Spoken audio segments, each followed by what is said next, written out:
All right, welcome back to Biashara Tuesday.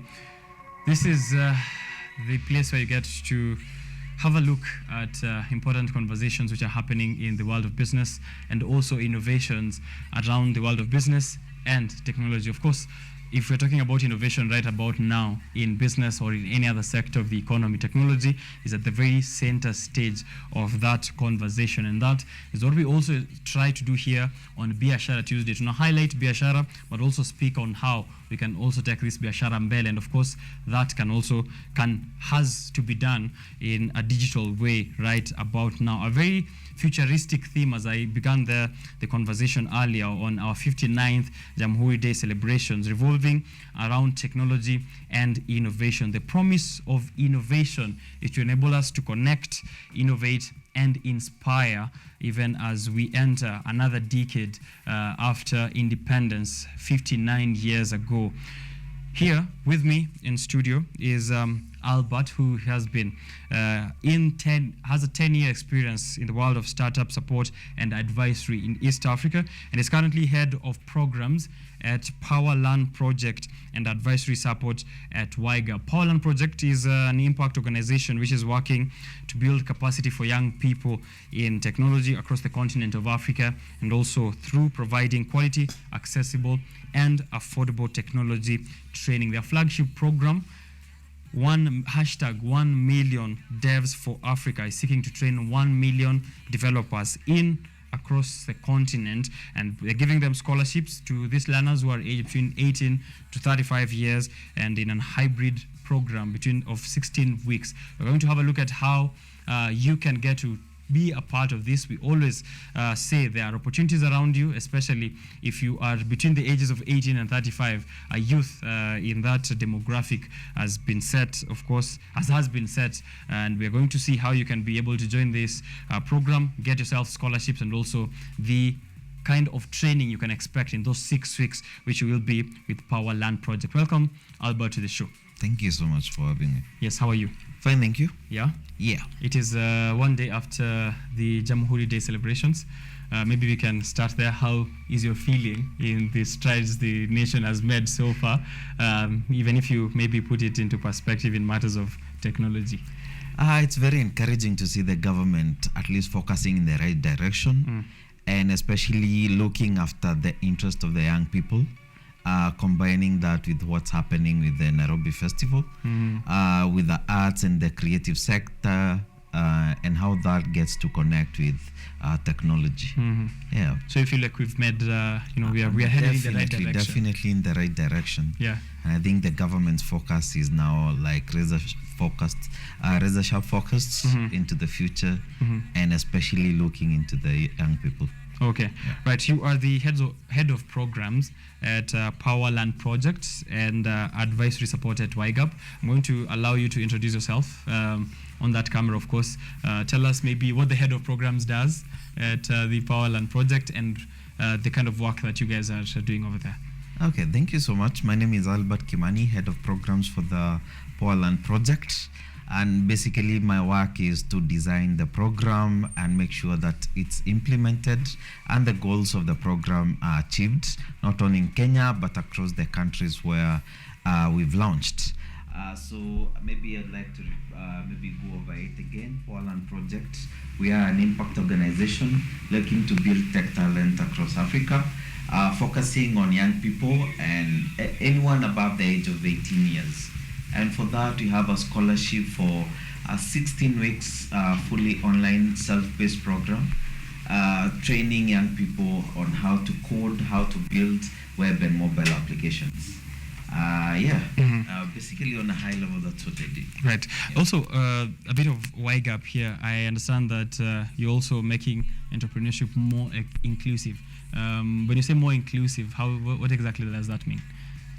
It means that we are looking into bringing in more women, since all these both technology and businesses are more men-centric. Inclusivity means that you're broadening up that scope and building also programs that are inclusive to also women and other maybe disadvantaged groups, young people, people with disabilities and all that. Right. You're saying that, of course, the flagship project here being 1 million devs, ensuring that we get to achieve at least that mark of getting 1 million devs. And by when is this? 2027. By 2027, Yeah. 1 million devs all across Africa. Yes. Are there that many opportunities in the tech space? Oh my! We are not even scratching the surface of the projected demand for tech. Tech is the future. We are talking about business in tech and what that means. So if you're looking at the businesses of the future, they are all tech driven. They have their foundations around tech. Right now, if you're not tech savvy, I don't think you can contribute meaningfully to the future of business. Mm-hmm. Yeah. So it is important that we are getting more of the young people around the continent becoming devs, and of course being the ones who are going to innovate these platforms and driving business in a technology-focused way. Definitely. Mm-hmm. And everyone's focus is in that. You look at Google, they have their goal of how many millions they want to train. Mm-hmm. Microsoft, they have 30 million they want to train. The projected demand for that is in the millions. So even with our 1 million developers target, we're just maybe bridging that gap in a very small way. All right. And hopefully get to impact a lot of young people to find meaningful and dignified jobs. Right. Yep. It is 16 weeks. I think earlier on I'd said 6 weeks, Yeah. which I apologize for that, of course, mistake there. 16 weeks of training in this program. In those 16 weeks, what exactly happens, and am I a fully functioning dev at the end of, if I can put it in developer terms, at the end of the 16 weeks, am I good to go? Maybe just to bring this forward, it takes around 18 months to fully train a software engineer, someone who can be applied across the value chain of a software development project. For us, our goal is to introduce as many young people interested in this space as possible. So because one of the barriers to entry is the cost of education, cost of getting these sort of trainings. It's still very costly to get these sort of skills. Second, it's the sort of design of the programs that are out there. Our program is designed to sort of work in conjunction with what you are currently doing. If you are in uni for maybe marketing or a finance course, our course is self-paced, self-directed, so you can be able to take 1 hour in the morning, 1 hour lunch hour, 2 hours in the evening to go through our course. So it's 16 weeks. We have 4 technical modules: Python, Dart, web technologies, and database. And we have a soft skills module looking to train you to be able to build, to launch startups and to be more attractive to employers. We call it employability skills and startup building skills. Yeah. All right, so there are those, of course, skills which could be considered soft skills as well, ensuring that they are also aware of how the market works even as they become devs, and that's very important to see there. Now, there's also a scholarship, or the scholarships which are being offered to those who might want to be also part of Powerland projects. Yeah. How do you approach that scholarship? Who's eligible, and how do they apply? It's I think you get into the program through a scholarship. There's no one is paying cash for it. Okay. You apply through the scholarship. Once you get qualified, now we can start the onboarding or enrollment process for you. So who's eligible? This is a fully online course. So we need you to have access to a device, a computer, either a PC or a laptop, with internet connectivity, definitely. We need you to be over the age of 18 because this is a skills to work program. We are building you skills that could be immediately be applied. So you have to be over the age of 18 for you to, I think in most African countries, for you to be able to legally work. And you have to definitely be computer literate. We don't need you to have any prior coding background. This is a no code to code program. Okay. Yeah. So fresh off just computer literacy, and then you're good to go. In case you're interested, you've been interested in this space, this is good for you, and How- you graduate as a junior developer. All right. How many applicants maybe do you get per cohort, and how many of those do you take in? For the first cohort, which actually we are graduating right now, we have a graduation tomorrow at KICC. So in case you're interested, you can pass by or look us up and see what's happening. So we got close to 2,000 applications.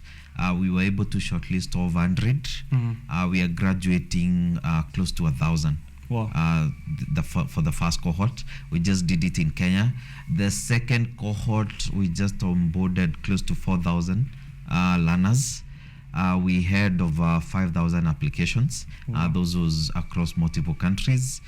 For the next cohort, the application that's going, we're looking to onboard 5,000 in January. Yeah. When is the deadline for application to the next cohort? 31st December.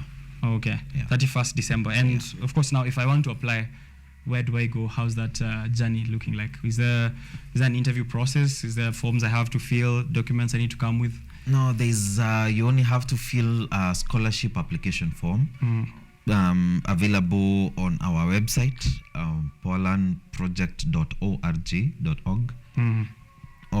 Our social media pages, we have the links posted all over.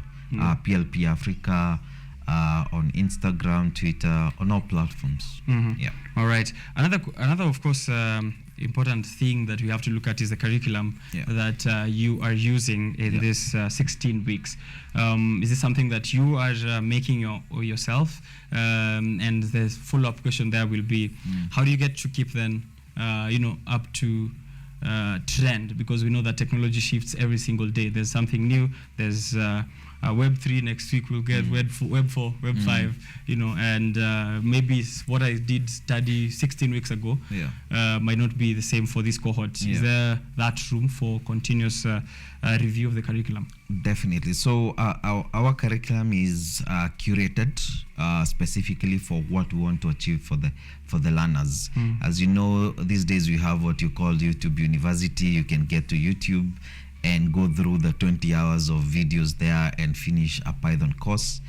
And if you look at this space and what employment looks like within this space is what you can do. They don't really care so much. They do, but it's mostly what you can do. Can you be able to code? Can you be able to build applications and all that? So we curated our own course for that, and we are keeping on iterating what it's the content and the flow of the curriculum to reflect the needs of the market. And we have these housed on our learning management platform, which enables you to access these sort of content and instructors, by the way, that are behind the scenes. So you get to learn. In case you're stuck, you reach out to an instructor to come support you. You said it's training to work, kind of skills to work. Skills to work, yes. That's how you put it. So at the end of it, how do you do that connect between graduating these devs and also getting them access to opportunities in the marketplace? So one of the, maybe I'll connect that, one of the aspects of our program, we don't have exams, we have projects. For you to graduate, you have to submit a project, which is an application, definitely, an app. Essentially. So the interesting thing is we have all these apps that people are building, which are potential businesses, potential unicorns, and that's one of the exciting things about our program. But for you to graduate, we have what we call a proof of work sort of approach to the way we train, meaning that what you need to show what you can do. So we have all these repository for the code the learners have been building, and that is what you use to apply for jobs, apply for get involved in projects that are happening. And especially within the gig economy, we have lots of international organization projects looking for short-term hires online. The app works and all that. All right. Yeah. So you get to give them a chance as well to use whatever they been building during the training as portfolio. Yeah, for what they're looking for. Yeah. Beyond that, I think one of our goals is to connect as many people as possible to internships. And we are currently talking to as many partners as we can to be able to do that. Yeah. All right, and I understand, of course, devs are very key in the building of a startup. Yeah. And the startup ecosystem in Kenya is one of the most robust we know all across Africa, and maybe potentially across the world.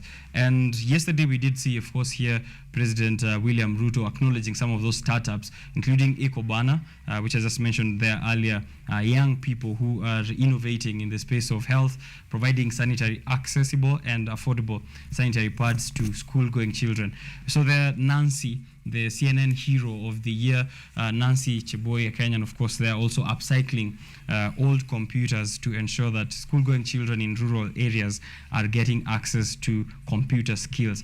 All this, of course, giving them a chance to become devs or becoming active participants in the tech space. And now, maybe bringing this, you being a very important player in the startup space and having been there for 10 years. Yeah.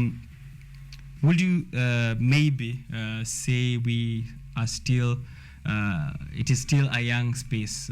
Maybe sometimes it feels like there's saturation in terms of how much we have been trying to innovate. When we take a look at, there was a concern raised that when we talk about technology, we still refer back to M-Pesa. We still refer back to a few of other key technological advancements we've made for the past 10 years. Is this still ripe for innovation, or is the space saturated as it is? I think you approach that from the challenges that face the continent. And believe me, Africa is a village. What you experience in Kenya are the same challenges in Nigeria, in Angola, in Zambia, and all that. So if you have issues with education, that's a potential for innovating around that. If you have still challenges in access to healthcare, access to all these amenities, financial inclusivity, all these are areas for innovation and building of apps. So the problem is that we need to be a little bit selfish and have our ingrown apps, applications, and startups. We need to have our own, let's say, WhatsApp, Instagram, and Facebook to drive our own businesses and social connections. So there's still a lot to be done, and potential for building more unicorns in Africa, addressing the challenges that each and every one of us is facing. All right. We're also at YGAP Kenya, which is trying to create that positive change by, making entrepreneurship more inclusive, as you said, bringing in more players who have maybe not been involved in that kind of conversation before. How long ago did YGAP begin, and does it tie in any way with Powerland? YGAP has been there for, I think, since 2013. And they've been supporting startups since then, and especially social impact startups. So we are looking for these kind of organizations that host startup. One is partners where we can drive our learners to support some of these startups that they have, because one of the challenges of growing startups and tech-based businesses is skills. Lack of skills and the talent to grow those systems and those platforms. So that is how our Powerland project is coming to, fit into that space. Right. Actually, our learners or our products are designed to target the startup ecosystem and to help drive that change within the continent. Right. Besides being a dev, of course, you're trying to get 1 million devs, as you said there, by 2027. Are there other opportunities in technology? Because sometimes people hear about technology and then they say, mimi siwezi code, nitawezana na kucode kweli. Are there other opportunities that maybe you can point out that people can get themselves involved in the field of technology? So I think this falls within the digital skills space, and digital skills across that sort of wavelength, with the development and software engineers being on the top end. But there's still more to do within that digital space. There are some studies done by AFC projecting over close to 1 billion in terms of demand for these skills, that by 2030 you either have those digital skills for you to be competitive within the workspaces. So there's still opportunities for you to build and add value to the let's say the courses that you're going through. If you're a journalist, there is value to add when you learn more digital skills to build onto what you're currently doing. Every space, we can see massive sort of layoffs within the media sector right now. Is because of the shift toward digital and maybe the speed at which some of these organizations are catching up with the changes. It's affecting their growth and has the need to go back and reorganize. And you're going to see some of these reorganizations taking place. So lots of opportunities within the digital skills space. All right. Yeah. At YGAP, if someone wants to, of course, be part of this conversation of inclusivity, how do they join? What opportunities are they looking forward to? I think they have an application right now going on in case you have a startup. Post-revenue, meaning you must have started generating income with your organization. So just go to their pages at ygap.org for you to be able to get into the organization. They support for startups for 1 year, offering grants, strategy support, and all that. Okay. So in case you have that brilliant idea that you need support on to grow, that would be one of the places to be in right now. Right. And YGAP is one of those which have, of course, garnered here international recognition. I'm seeing being a leader in gender and having developed the Gender Lens Incubation and Acceleration Toolkit. What does this one do, maybe briefly? They just help you align your business and become more gender sensitive and have that gender lens in your approach to business, which is I think still a very nascent space to get into. Yeah. All right.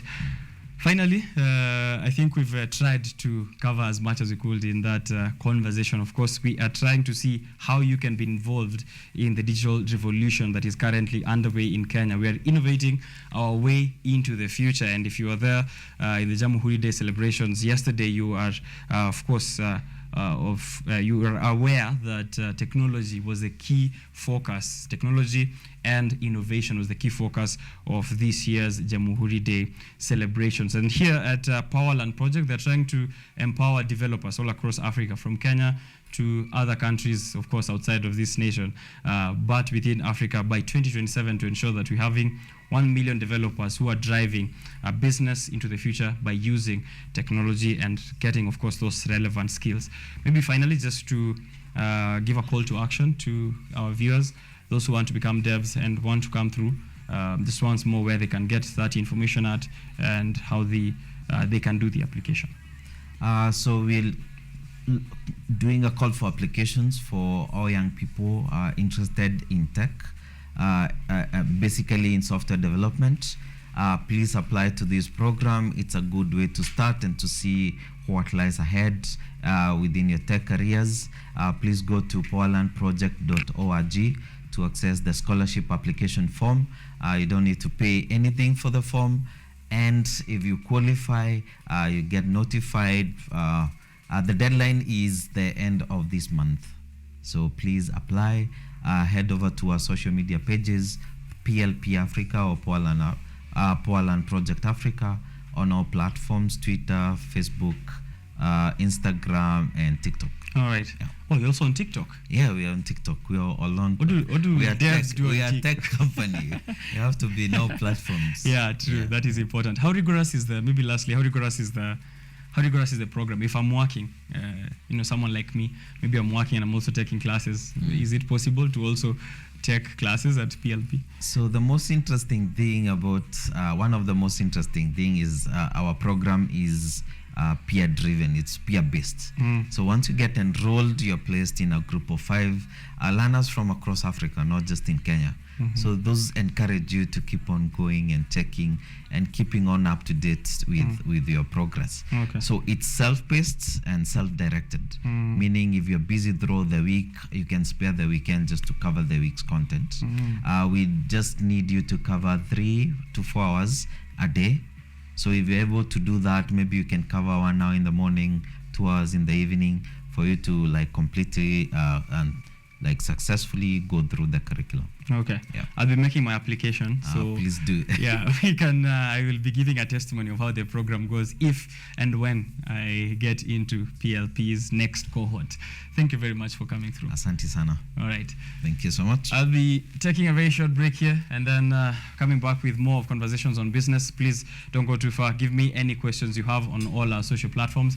Alafu, I'll be able to give them through to all the guests that we host, even as we go on with conversations that we are planning all the way to 10 in the morning. That was Mr. Albert Kimani, who is the head of programs at Power Learn Project and advisory support at YGAP. As you heard, if you want to send an application through for the next cohort, go to their website, Power Learn Project, and also check out their social media platforms. You can also be checking out YGAP and see how you can plug in your startup and also get some advice and opportunities in the world of business.